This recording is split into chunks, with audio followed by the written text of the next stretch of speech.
पंजिकार पांडुलिपि को नहीं अनेक विचार विमर्श आलोचना तर्क वितर्क करा जायथला। एई तर्क वितर्कर कारण रहीतला जे चलित वर्ष अनवसर 13 दिन एवं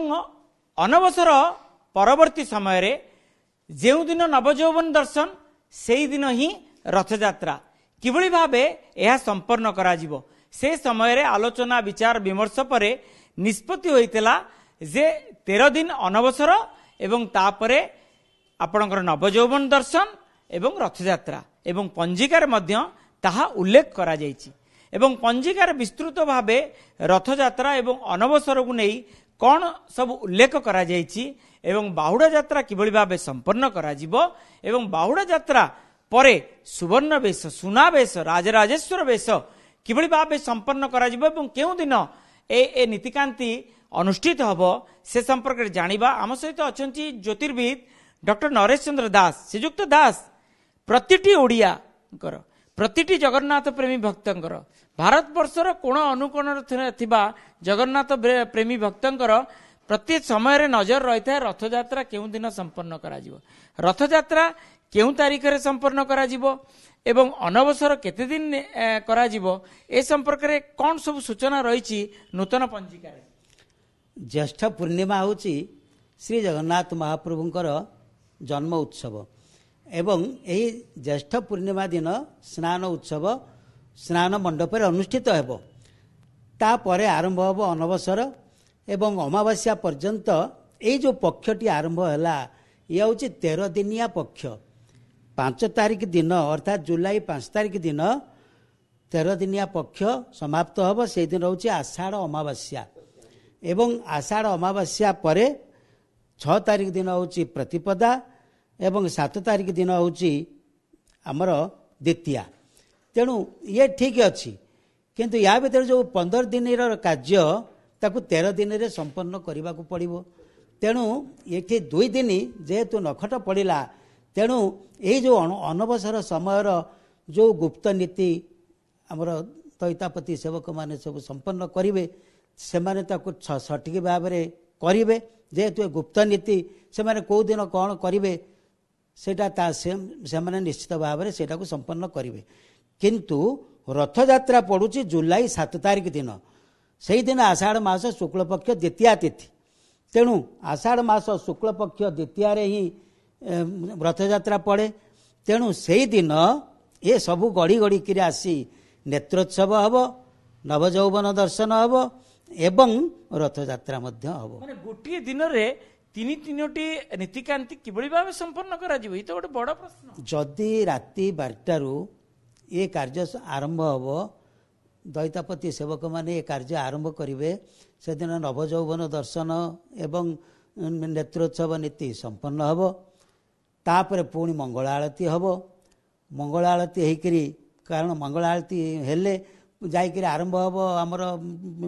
अन्यान्य नीति माने रथयात्रा नीति से महाप्रभुंकर रोष होम हम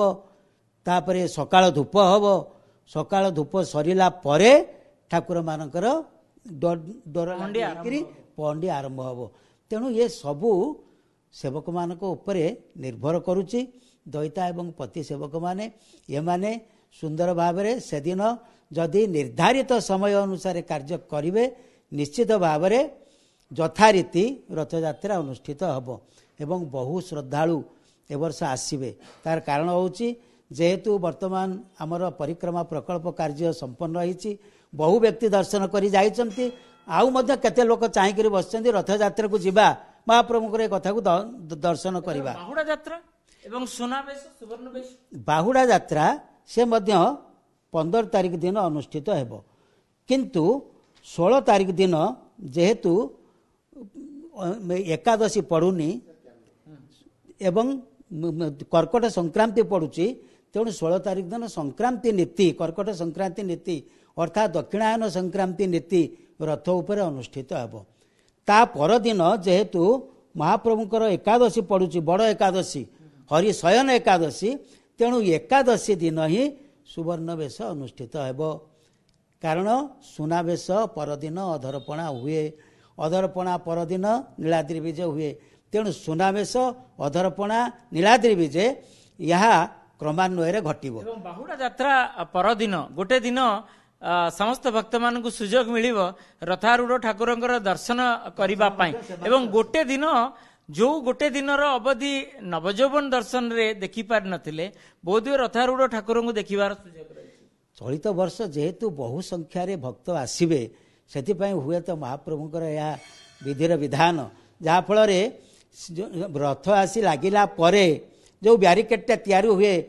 ତାହା ମଧ୍ୟ ବଡ଼ କାଠିକର ପାଠ ଥାଏ। ଆଉ ଏ ବର୍ଷ ତ ପ୍ରବଳ ଲୋକ ହେବେ, ତେଣୁ ମଝିରେ ଗୋଟିଏ ଦିନ ରହୁଛି କ୍ଷୟ, ଯାହାଫଳରେ ସେହି ଦିନ ମଧ୍ୟ ସମ୍ପୂର୍ଣ୍ଣ ଭାବରେ ବ୍ୟାରିକେଡକୁ ପ୍ରସ୍ତୁତ କରି ଲୋକମାନେ କିଭଳି ଭାବରେ ଶାନ୍ତି ଶୃଙ୍ଖଳାର ସହିତ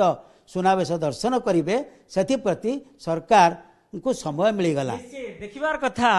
ସମସ୍ତ ନୀତିକାନ୍ତି କିଭଳି ଭାବେ ସମ୍ପନ୍ନ କରାଯାଉଛି, ଯେହେତୁ ନବଯୌବନ ଦର୍ଶନ, ନେତ୍ର ଉତ୍ସବ ଏବଂ ତା ସହିତ ମହାପ୍ରଭୁଙ୍କର ରଥଯାତ୍ରା, ଘୋଷଯାତ୍ରା, ନବଦିନ ଯାତ୍ରା, ତେଣୁ ତାହା କିଭଳି ଭାବେ ସମ୍ପନ୍ନ କରାଯାଉଛି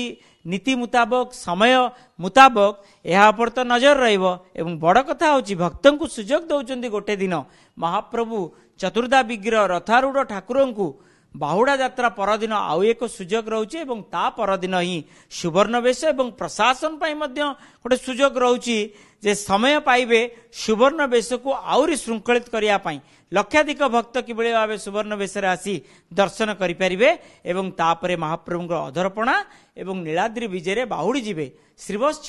ଖଣ୍ଡଶାଳାକୁ। ପୁରୀରୁ କ୍ୟାମେରା ପର୍ସନ ସୋମନାଥ ଗୁଚିକାରଙ୍କ ସହ ମଧୁସୂଦନ ମିଶ୍ର।